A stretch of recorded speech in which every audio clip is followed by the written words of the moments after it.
مکتوب نمبر 113 دفتر اول حصہ دوم. یہ مکتوب شریف جمال الدین حسین کولابی رحمۃ اللہ تعالی کی طرف صادر کیا گیا ہے اس بارے میں کہ ایک جذبہ ہوتا ہے مبتدی کا اور ایک جذبہ ہوتا ہے منتہی کا.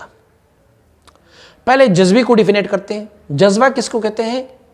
جذبۃ من جذبات الرحمن توازی عمل الثقلین، جو آیا ہوا ہے، منقول ہے کہ یہ حدیث شریف ہے. تو جذبہ کس کو کہتے ہیں؟ وہ کشش کو کہتے ہیں. کسی سالک کی لطائف اپنی اصول کی طرف جب جذب ہو جاتے ہیں، جب ان کی کشش ہو جاتی ہے، اس کو کہتے ہیں جذبہ. اور پھر جذبہ دو قسم کے ہیں. ایک جذبہ جو ہے وہ مبتدیوں کا ہے، ابتدائی سالکین کا ہے، اور ایک جذبہ جو ہے وہ منتہیین کا ہے، منتہی سالکین کے لیے. کہ ایک ہے وہ مجذوب جو مبتدی ہے، ایک وہ مجذوب ہے جو منتہی ہے. تو جو منتہی مجذوب ہے ان کو بھی شہود و مشاہدہ ہوتا ہے، اور جو مبتدی مجذوب ہے انہیں بھی شہود و مشاہدہ ہوتا ہے. لیکن دونوں میں ایک فرق ہے. مجدد رحمۃ اللہ تعالی فرماتے ہیں وہ مشہود، وہ شہود و مشاہدہ جو مجذوبوں کو ابتدا میں ہوتے ہیں، ان مجذوبوں کو غلطی یہ ہو جاتی ہے جو کچھ میں دیکھ رہا ہوں یہ ذات ہے. فرماتے ہیں وہ نہیں ہوتا مگر ان کا اپنا روح ہوتا ہے، لطیفہ روح ہوتا ہے. ایک قاعدہ اور قانون اور بھی آپ دیکھیں. جس بندے کو جو مشہود ہونا، جو مشاہدہ ہوگا نا، وہ جس مقام پر ہے اسی مقام سے اگلے سٹیپ میں ان کا شہود و مشاہدہ ہوگا. یہ نہیں ہو سکتا کہ ایک بندہ اس سٹیپ میں ہے اور سیکنڈ سٹیپ چھوڑ کے تھرڈ سٹیپ میں ان کا شہود و مشاہدہ ہوگا. ایسے نہیں ممکن ہوتا. کیسے ہوگا؟ یہ فرسٹ سٹیپ میں ہے، پہلے قدم میں ہے، تو ان کا مشہود اپنا دوسرا قدم ہوگا. جب یہ اپنے دوسرے قدم میں پہنچ جائیں گے تو پھر ان کا مشہود کیا ہوگا؟ تیسرا قدم ہوگا. اچھا، اب یہ صاحب قلب ہے، مبتدی ہے، تو یہ جب شہود و مشاہدہ کرتا ہے، یہ کس کو شہود و مشاہدہ کرتا ہوگا؟ یہ روح کو ہی مشاہدہ کرتا ہوگا. اور پھر اس کی روح کو جب یہ مشاہدہ کرتے ہیں تو روح کو اللہ رب العزت نے ایسے بنایا ہوا ہے کہ روح ایک جانب سے فیض لینے والا، دوسری جانب فیض دینے والا ہوتا ہے. تو بسا اوقات مبتدی کو بغالتا یہ ہوتا ہے، روح کی اس طرف پر ان کی نظر پڑ جاتی ہے جو لینے والا ہے. اس طرف جب اس کی نظر پڑ جاتی ہے، یہ کہتے ہیں واہ واہ میں نے تو ذات کا مشاہدہ کیا ہے. لیکن نہیں، یہ ممکن ہی نہیں ہے، کیونکہ مبتدی نے جو کچھ بھی دیکھنا ہے نا. اچھا، میں آپ کو اس طرح، میں جس چھت پہ بیٹھا ہوا ہوں نا، میں آپ کو کہوں گا میرا مشہود کیا ہوگا؟ یہ جس چھت تلے میں بیٹھا ہوا ہوں میں اپنی چھت کو ہی دیکھتا رہوں گا، یہ میرا مشہود رہے گا. یہ میرے لیے ممکن نہیں ہے کہ میں یہاں بیٹھا ہوا ہوں اور میں اپنی سیکنڈ فلور کی چھت کا مشاہدہ کر لوں. میں جاؤں گا سیکنڈ فلور پر تو سیکنڈ فلور سے میں تھرڈ فلور کا مشاہدہ کرتا جاؤں گا، اور تھرڈ سے میں پھر فورتھ کو. تو جو مبتدی سالک ہوتا ہے وہ صاحب قلب ہوتا ہے نا، اور صاحب قلب جو ہے ان کا مشاہدہ کیا ہوگا؟ مشہود اس کا لطیفہ روح ہی ہوگا. لیکن اس کو غلطی ہو جاتی ہے، وہ چونکہ اب نیا ہے، اس نے کبھی روح کی اس حیثیت کو دیکھا نہیں ہے. تو جب وہ روح کی اس حیثیت کو دیکھتا ہے وہ کہتے ہیں میں نے ذات کو دیکھا. بایزید بستامی رحمۃ اللہ تعالی کی طرف منقول ہے کہ آپ مبارک فرماتے ہیں میں نے 30 سال روح کی مقام کو دیکھتا رہا اور میں یہ سمجھتا رہا کہ یہ میں ذات کا مشاہدہ کر رہا ہوں. 30 سال. اور 30 سال کے بعد جب اللہ رب العزت نے مجھے عروج دی نا اس مقام سے، لطیفہ سر میں آ گیا ہوں، تب مجھے سمجھ آئی ارے بایزید جو کچھ آپ ذات سمجھ رہے تھے وہ تو مخلوق ہے، وہ تو لطیفہ روح ہے. تو اگر بایزید بستامی رحمۃ اللہ تعالی کو ابتدا میں یہ ہو سکتا ہے تو من و تو کجا انجذاب و کشش نہ میں باشد الا بمقام فوق نہ بفوق فوق. مجدد رحمۃ اللہ ڈیفینیٹ کرتے ہیں. آپ فرماتے ہیں دیکھو، انجذاب کشش، جذب کرنا، کشش کرنا، ایک ہماری سائنس کی کشش ہے. سائنس کہتے ہیں زمین کو کششی ثقل ہے. نہیں، یہ کشش نہیں. یہ جو صوفیاء کی کشش ہے نا، یہ فوق کی طرف ہے، یہ نیچے کی طرف نہیں ہے. یہ فوق کی طرف ان کی کشش ہوتا ہے، انجذاب ہوتا ہے۔ تو مجدد رحمۃ اللہ تعالی فرماتے ہیں انجذاب و کشش نہیں ہوتا مگر اپنی فوق کی طرف ہوتا ہے، نہ بفوق فوق، آپ کی مقام سے اوپر والے مقام میں آپ کی کوئی کشش نہیں ہوگی۔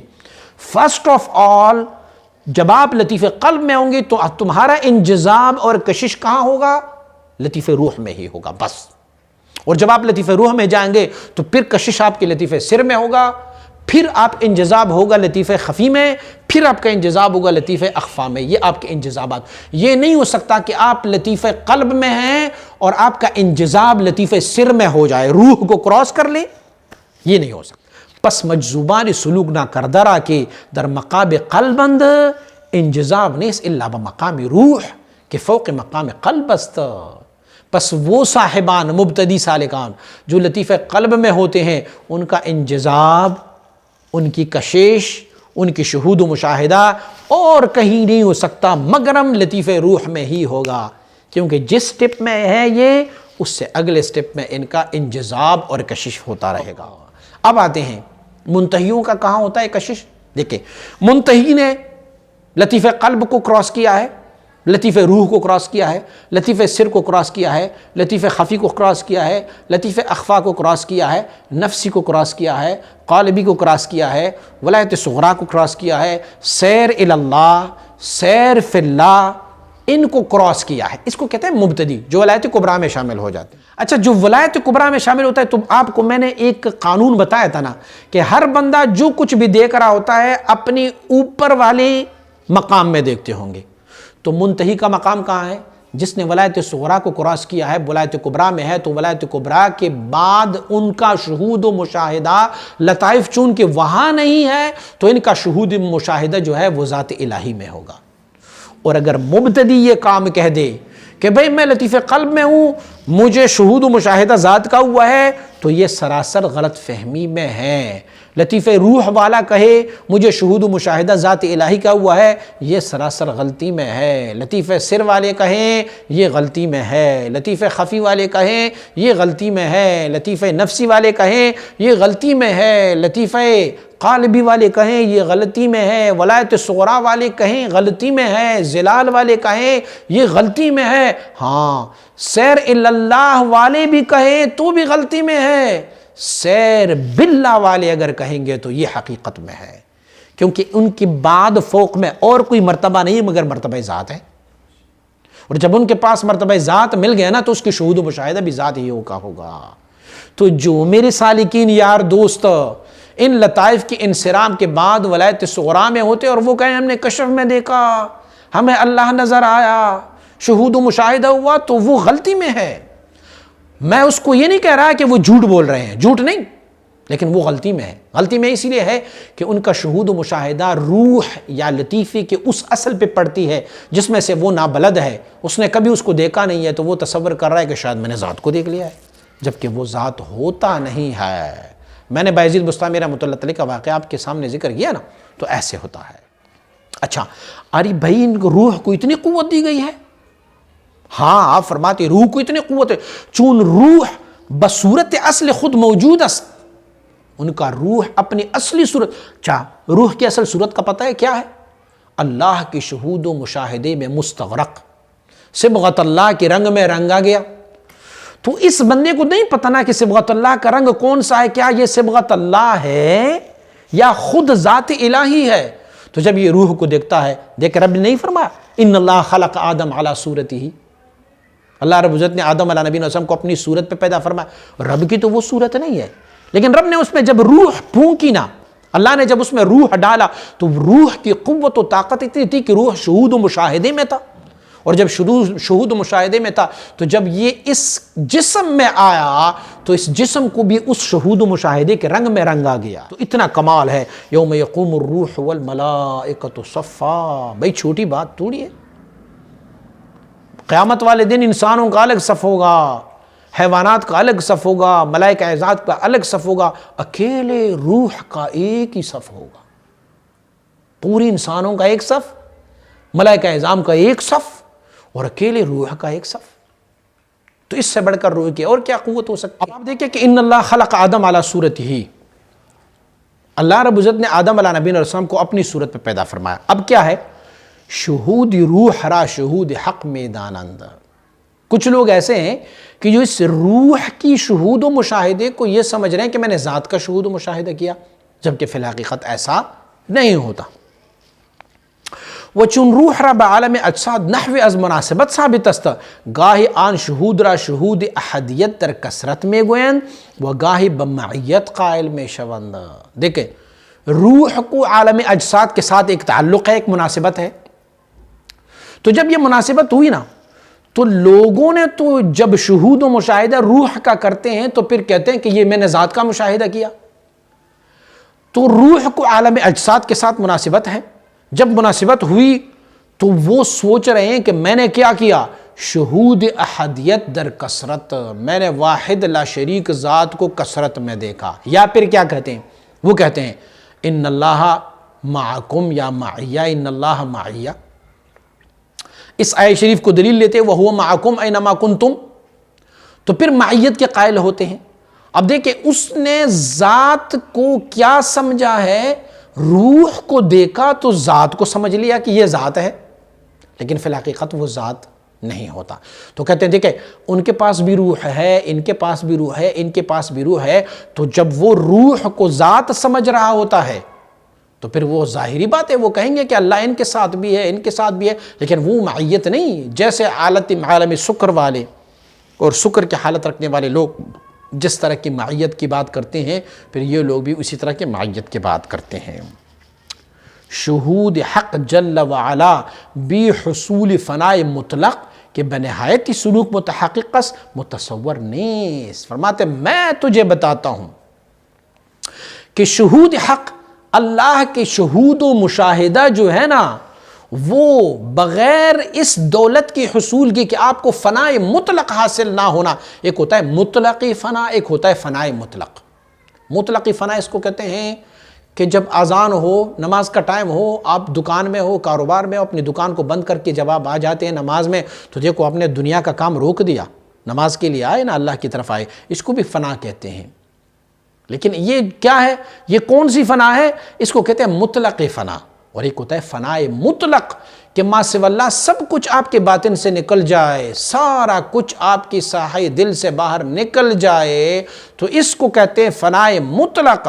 فرماتے ہیں جب تک کہ آپ کو فنائے مطلق نہیں ہوتا اور آپ نہایتی سلوک تک نہیں پہنچ جاتے، اس وقت تک شہود ذات ممکن نہیں ہے.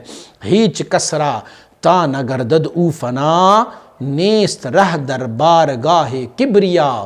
جب تک کہ آپ اللہ کی ذات میں فانی نہیں ہوتے، اللہ کی بارگاہ میں کوئی رستہ آپ کو نہیں ملتا. وَإِن شہود رب عالم ہیچ کاری نیست. جب ذات کی شہود و مشاہدہ ہوتا ہے نا، ان کا تعلق عالم کے ساتھ ہے ہی نہیں. وہ عالم کے ساتھ ان کا کیا تعلق ہے؟ وہ لامکانی ہے، وہ بے طرف ہے، وہ بے جسم ہے. ان کے لیے مکان نہیں ہے، ان کے لیے طرف ثابت نہیں ہے، ان کے لیے جسم ثابت نہیں ہے. تو پھر کیسے آپ ان کو عالم کے ساتھ جوڑ لیتے ہیں؟ فرق درمیانی شہودین آنس کہ اگر بعالم بوجہ من الوجوہ مناسبت دارد شہود حق تعالی نیست. فرماتے میں آپ کو دونوں شہود کے بارے میں بتاتا ہوں. اگر عالم کے ساتھ، مخلوق کے ساتھ، کسی بھی وجہ کے ساتھ ان کی مناسبت لگ جائے تو وہ حق کا شہود نہیں ہے، وہ ذات کا شہود نہیں ہے، ذات کا مشاہدہ نہیں ہے. کیونکہ ذات مخلوق کے ساتھ، عالم کے ساتھ ان کی کوئی مناسبت نہیں ہے. وہ اگر بے مناسبت علامت شہود الہی جل شانہ.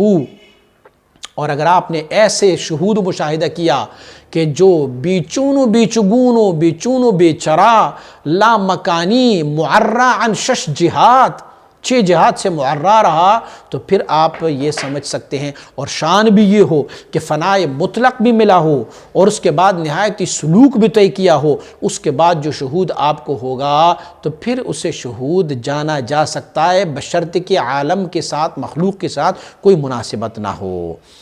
فرماتے ہیں یہ آپ کہہ رہے ہیں شہود و مشاہدہ. شہود تو اس کو کہتے ہیں نا جو شکل و صورت ہو، اس کی مشاہدہ، جس کو آپ دیکھ سکیں گے اس کو شہود کہتے ہیں. یہاں پر آپ فرما رہے ہیں کہ بھئی وہ دیکھنا لا تدرکہ الابصار وہو یدرک الابصار، کسی آنکھ کی سکت ہی نہیں ہے کہ وہ دیکھ لے ذات کو. اور پھر بار بار کہہ رہے ہیں شہود. فرماتے یہ لفظ شہود میں اسی لیے کہہ رہا ہوں، اسی لیے کہتا ہوں شہود بواسطہ تنگی عبارت اطلاق میں باید. فرماتے میرے پاس اور کوئی عبارت نہیں ہے کہ میں اس جملے کو آپ کے سامنے بیان کروں، اسی لیے میں نے لفظ شہود بیان کیا. وَإِلَّا نسبت در رنگ منتسب الیہ بیچون و بیچگون است، جس کی طرف جس بات کی نسبت کی جائے نا وہ بات بھی بیچون و بیچگون ہونی چاہیے. جو نسبت ان کی طرف کی جائے وہ بھی بیچون و بیچگون ہونا چاہیے. چون را ببیچون راہ نیست، چون کو بیچون کی طرف رستہ ہی نہیں ہے. لا يحمل عطايا الملک الا مطایاہ، بادشاہوں کے عطیوں کو نہیں اٹھا سکتا مگر بادشاہ کے دیے ہوئے چوپائے حیوانات وہ اٹھائیں گے. ایک بہت بڑے بادشاہ کے پاس جائیں، جو بادشاہ بھی ہو بہت سخی بادشاہ ہو، بہت غنی بہت بڑا بادشاہ ہو، تو ان کے پاس اگر ایک فقیر چلا جائے، ان کو کہے بادشاہ سلامت مجھے کچھ عنایت فرمائے، بادشاہ کہہ دے ان کو 1000 بوری گندم عنایت فرمائے. 1000 بوری گندم جب ان کو دیں گے فقیر کو، تو وہ 1000 بوری گندم کیسے لے کے جائیں گے؟ مشکل ہے نا. تو پھر کیا کہیں گے؟ وہ بادشاہ سے کہیں گے بادشاہ سلامت تیری اتنی بڑی مہربانی کہ تو نے 1000 گندم کی بوری مجھے دی ہے، 1000 من گندم دیا ہے، تو اب اپنے گھوڑوں کو اپنے چوپائیوں کو حکم بھی فرما دیں کہ یہ میرے ساتھ میرے گھر تک چھوڑ کے آئے. تو بادشاہ اپنے چوپایوں اپنے گھوڑوں وغیرہ کو اپنے صاحبانوں کو کہہ دیتے ہیں کہ چلو ان کا مال ان کے گھر تک پہنچا دے. تو فرماتے ہیں لا يحمل عطايا الملک الا مطایاہ، بادشاہوں کے عطیوں کو نہیں اٹھا سکتا مگر بادشاہی کی سواریاں اٹھائیں گے ان کو. تو معنی یہ ہے، فرماتے جو علوم و معارف میں نے آپ کو بیان کی ہے نا، فرماتے ہیں یہ کوئی عام بندہ نہیں بیان کر سکتا، یہ وہی بیان کر سکتے ہیں رب نے جس کو اس مقام پر مشرف فرمایا ہوگا. یہ اشارہ ہے مجدد رحمۃ اللہ تعالی کا کہ یہ علوم و معارف جو ہے یہ کوئی عام علوم و معارف نہیں ہے جو میں آپ کی خدمت میں پیش کر رہا ہوں. یہ بادشاہوں کی بادشاہ نے جب عنایت فرمائی ہے تو انہوں نے اتنی قوت بھی خود سے عنایت فرمائی کہ میں تمہارے سامنے اس کو بیان کرتا جاؤں.